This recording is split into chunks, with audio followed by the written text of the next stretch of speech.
মৰমৰ আদৰৰ শিল্পী জুবিন গাৰ্গ ডাঙৰীয়াৰ অপ্ৰত্যাশিত মৃত্যুৱে সমগ্ৰ অসমৰ জনজীৱনক বিহ্বল কৰি তুলিছে, বেদনাহত কৰি তুলিছে আৰু তেখেতৰ আত্মাৰ আমি সদ্গতি কামনা কৰিছোঁ। তেখেতৰ এই অনাহক মৃত্যু আমি ম্ৰিয়মান হৈ পৰিছোঁ, কাৰণ তেখেতৰ জীৱনকালৰ সৃষ্টিৰাজিয়ে আৰু বহু অসমৰ সাংস্কৃতিক ক্ষেত্ৰখনত বৰ্ণাঢ্য কৰাৰ ফল আছিল, কিন্তু এই মৃত্যু কাৰো কাম্য নাছিল।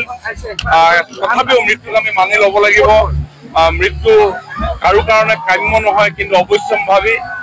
তথাপিও জুবিন গাৰ্গৰ এই মৃত্যুৰ যি কাৰণ, যি প্ৰকৃত কাৰণ, সেই কাৰণ জানিবৰ কাৰণে সমগ্ৰ অসমৰ জনসাধাৰণ আজি অপেক্ষাৰত। তাৰ কাৰণে মাননীয় মুখ্যমন্ত্ৰী ডক্টৰ হিমন্ত বিশ্ব শৰ্মা ডাঙৰীয়াই আইনগতভাৱে যিখিনি কৰিব লাগে, এখন চৰকাৰৰ মুৰব্বী হিচাপে ন্যায়পালিকাৰ জৰিয়তে যি ন্যায়ৰ প্ৰকৃত কাৰণ উদ্ধাৰ কৰিবৰ কাৰণে যিখিনি কৰণীয় সকলোখিনি কৰা হৈছে। SIT গঠন কৰিছে, CIDয়ে তদন্ত কৰি আছে, সমান্তৰালভাৱে উচ্চ ন্যায়ালয়ৰ এগৰাকী ন্যায়াধীশৰ জৰিয়তে গোটেই বিষয়টো পুংখানুপুংখভাৱে চোৱা চিতা কৰিবৰ কাৰণে দায়িত্ব প্ৰদান কৰা হৈছে।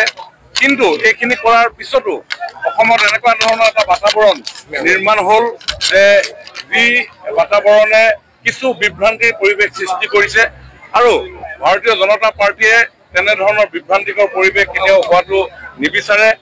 জুবিন গাৰ্গ ডাঙৰীয়াৰ মৃত্যুৰ কাৰণ প্ৰকৃত ৰহস্য উদঘাটন হোৱাটো বিচাৰে, আৰু সেইকাৰণেই যে ৰাইজক আমি এই আহ্বানেৰে আমিও যে জুবিন অনুৰাগী, আমি প্ৰত্যেকজনে জুবিন গাৰ্গৰ সৃষ্টিৰাজিক ভাল পাওঁ, এই কথাখিনিকে জনাবৰ কাৰণে আমি এনেধৰণে আজি যাত্ৰা কৰিছোঁ।